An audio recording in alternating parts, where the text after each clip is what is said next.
Hello and welcome back to Winners and Losers. This week Joe is on holiday, so I'm here to pick up the slack, and as ever we are joined by the man, the myth, the legend, Patrick van Straten. Thanks very much, Chris. You are welcome, mate. And this week we're going to discuss some of Europe's biggest transfers, which ones we like and which ones we think may not pan out. Let's kick it off, Pato. Yeah, well, we have to start with İlkay Gündoğan. The German midfielder joined Manchester City from Borussia Dortmund for 30 million euros. Now, what do we think about this one, Christoph? Well, mate, there's no doubting his quality as a player. Pep's going to need him. Last season, Pep played 9 different recognisable formations at Bayern Munich. He's going to need someone with Ilkay's intelligence to play that many systems at Man City. But, Pato, the issue is he only made 22 starts last season, effectively missing a quarter of the season. Can he be relied upon, or is he too injury prone? Well, he's kind of a high variation signing, right? He could turn up and he could be injured all year like he was a couple of seasons ago when his back injuries kept him out for an entire season. Or he could be the best midfielder in the league. And this is a guy who is capable, like you say, of playing multiple different roles. This last season with Borussia Dortmund, he averaged 3.8 tackles and interceptions per game. 2.2 completed dribbles. That's a lot of dribbling for someone who plays so deep in midfield. Now, he didn't contribute much on the goals and assists ends. I think it was 1 goal and 3 assists. So that shows how deep he was playing. And they really do need somebody in that position with Fernando not good enough and Yaya Toure ageing. At 25 and only 30 million euros, we think this could be one of the transfer dealings of the summer. And who's to say that Pep won't mould him into one of those essential pivot-like players, such as Xabi Alonso, such as Busquets, that made the foundation for domestic and European success at his prior clubs. I look forward to seeing how Ilkay will play, and we think he's going to be great in the Premier League. Next up, we have the biggest move of the summer so far. Gonzalo Higuain has swapped Napoli for Juventus for 94 million euros. Now, this looks to be a good move on paper, and we're sure Higuain will do well. We love him here, and we think that the partnership between him and Paulo Dybala could be really exciting next season. But there are some issues with this transfer, aren't there, Christoph? Yes, let's look at this objectively, Pato. As you say, we flipping love Gonzo. He's a great player, but he is 29 this year. This dilutes the competition in the Serie A even further than it already is. Juventus have won it 5 years on the bounce. Hamsik must be close to ending it all after losing yet another key attacking partner. And 4, what does this mean for Mandzukic, who was essential to the way they played last season? The big Croat won 2.7 headers a game in comparison to Gonzalo Higuain's 0.3. That is a colossal difference, but you think you have a solution, Pat? Well, they are going to have to play slightly differently, but the implication with their transfers this summer is that they're already thinking about that. They've brought in Marco Piazza, who's a winger. They've brought in Dani Alves, who will probably play as a wing back in the system. And so it looks like the wide areas are going to be really important to their game plan. My issue here is with the amount of money. They've spent so much money on Higuain. And the issue is, when you give one of your rivals in the league 94 million euros, you've really got to hope that they spend it badly. As it is at the moment, we're hearing stories about Napoli going to get Icardi or maybe Lacazette to go up top. They've still got Gabbiadini as well. They've still got Insigne. They've got Hamsik. So it could be quite dangerous to give Maurizio Sarri that amount of money and assume that he can't do something with it. But the Champions League is the real issue here. If you get in Higuain, then what they're saying is, look, we're going to win Serie A anyway, and this basically guarantees a Serie A win. But they're saying, now we want to go and try and get the Champions League. But nothing guarantees a win in the Champions League. Do we think that their squad is as good as Barcelona or Bayern Munich's, even with Higuain? But there is an argument to say, Pato, should they lose Pogba for 105 and gain Higuain and Matic for the same price, they've come out of the transfer dealings in the summer all the stronger for it. And let's not forget what a good player Matic is. I mean, last season he didn't have the best season, but before that he was essential to Mourinho's Chelsea winning the title. He's an absolute powerhouse in the midfield and could add legs back into that ageing midfield. And with 36 goals and 5.2 shots a game last season, Gonzo, which is only second to Ciron, there's no doubting he's an incredible player, but only time will tell if this is a risky transfer. Let's hope it goes positively. So, our next favourite transfer of the window, and I say favourite, the script was wrote by an Arsenal fan of course, is Granit Xhaka. The guy is 23, he's 6 foot, he's built like a brick shithouse and cost a very modest 43 million euros. For me, objectively, Pat, I see this as a very good transfer. You've had 2 players doing the job of one good deep line midfielder for since Arteta's decline now. You've had Coquelin dropping back to tackle and Cazorla, you know, firing off those long-range passes. Yeah. So you can only see this as a hugely positive thing as an Arsenal fan.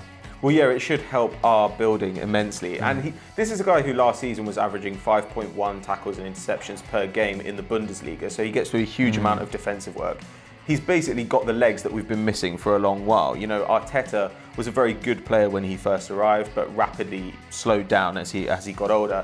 And the thing is about Xhaka, he combines those two roles, like you say, so that gives us an extra space in attack. Now, Xhaka, his passing is about 85% completion per game. That's pretty good, but part of the reason behind that is the fact that he completes 7.4 long balls a game. Now that puts him in the top 6 non-goalkeepers in Europe, because obviously goalkeepers play a lot of long passes. And so this is a guy who can pick those passes from deep, and we've struggled with that this season. So we've often seen Mesut Ozil dropping into the deep areas because our midfielders and our defenders are unable to get the ball through the lines to the attacking players. Ozil drops deep, he plays it through, but then we don't have Ozil in the final third to play the killer ball. So hopefully Xhaka will help that, and maybe they could strike up some sort of relationship similar to what we saw with Toni Kroos and Mesut Ozil for Germany at the Euros. It was a really fruitful partnership. Talking of the Euros, Granit Xhaka had a fantastic one with 2 man-of-the-match performances in 4 Swiss games. And as you say, Pato, if his arrival at the Gunners signals the end of the likes of Sanchez and Ozil dropping deep to pick up the ball, which means Arsenal get up the pitch far quicker and see far less congestion, hopefully we'll see a more clinical Arsenal. You know, more goals will mean a happy you and a happier neutral. So we can only see this being a great signing. Next up, one of my least favourite moves of the summer, it's Jamie Vardy. Now, for some reason, Arsenal triggered this guy's release clause at £20 million, but Leicester fought hard to keep him and signed him up to a new contract. It turns out they're going to pay him nearly £21 million over the next 4 years. Now, this doesn't make sense to me at all. I think they would have been better off selling Vardy and then offering big contracts to Conte and Mahrez, who are much more difficult to replace and are better players. But guess what?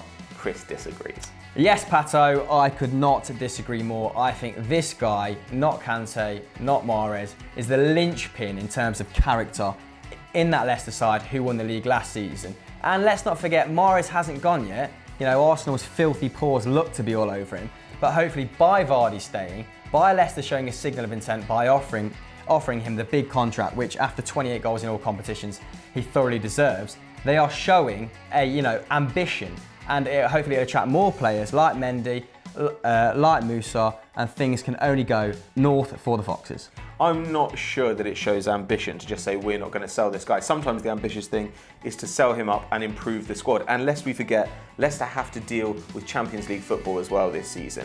Now that's already difficult when you've lost a quality player like Conte, but when you're having to deal with 2 games a week, a lot of these guys are going to be unused to that, and it is quite an old squad.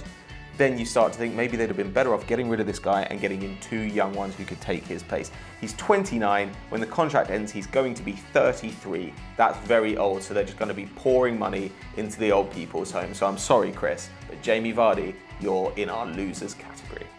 And our next key transfer of the off-season is Batshuayi to Chelsea for €40 million from Marseille. Now, Pato, this guy is only 22, so he's pretty raw. He's only had 1 prolific season, but what he was doing last season was getting away 3.5 shots per game. Anything over 3 is regarded as very, very good. Anything approaching 4 is regarded as elite. And get this, Pato, he had a better dribble completion percentage than Suarez and Bale. That is very impressive indeed. And his season last year was prolific indeed. He got 17 goals and 9 assists in 32 starts in Ligue 1. That is incredibly impressive. And the year before, whilst he didn't play a huge amount, in limited minutes, in 920 minutes, he scored 9 league goals as the backup to Andre Pierre-Gignac. Now that is a goal once every 102 minutes, give or take. That is truly exceptional. So he looks like a really hot prospect for the future. Yes, mate, and he should be used to playing under the system Conte is going to deploy next season, having played under the pressing, revolutionary Bielsa at Marseille for 6 months, give or take. But we think this can only be a great transfer for Chelsea looking into the future. Maybe not immediately, but looking into the future. And we can't wait to see him strut his stuff in the Prem next season. Our final pick on the bad side of this summer's transfers is Jordan Ibe, who went to Bournemouth from Liverpool for £15 million. Now, we don't feel great about this one, do we, Christoph? I mean, first and foremost, mate, I'm disappointed that Liverpool have chose to cash in on his potential rather than develop and rather than cultivate it. But with Mane just signed, you can see why Jurgen Klopp has let him go. Liverpool have a very strong front four, also with people like Coutinho and Firmino coming into form at the end of last season. He's not going to displace any of them. And in his 12 starts that he made, he only got 1 goal and 2 assists. So he wasn't exactly setting the world alight akin to Raheem Sterling when he broke into the team, mate. So it's understandable, and they have recouped a large proportion of that 34 million they paid for Mane with this sale.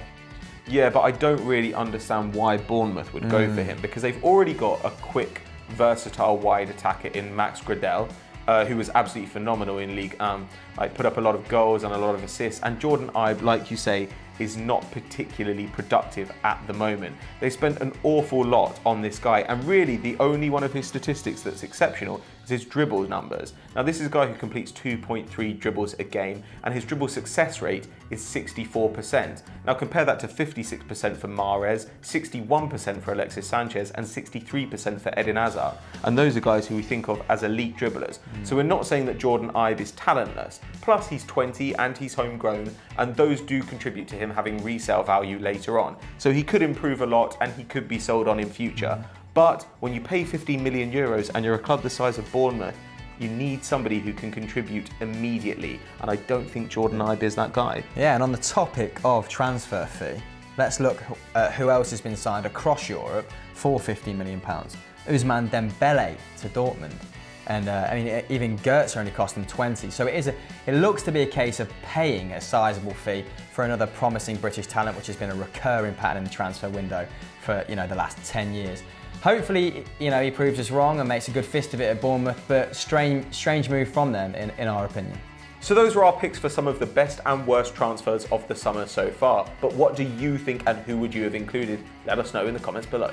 And if you enjoyed this video, then head over to Euro Football Daily, where our brand new segment, Euro Roundup, looks at the in-depth at the best and the worst football from across the continent. And as ever, guys, don't forget to like and subscribe.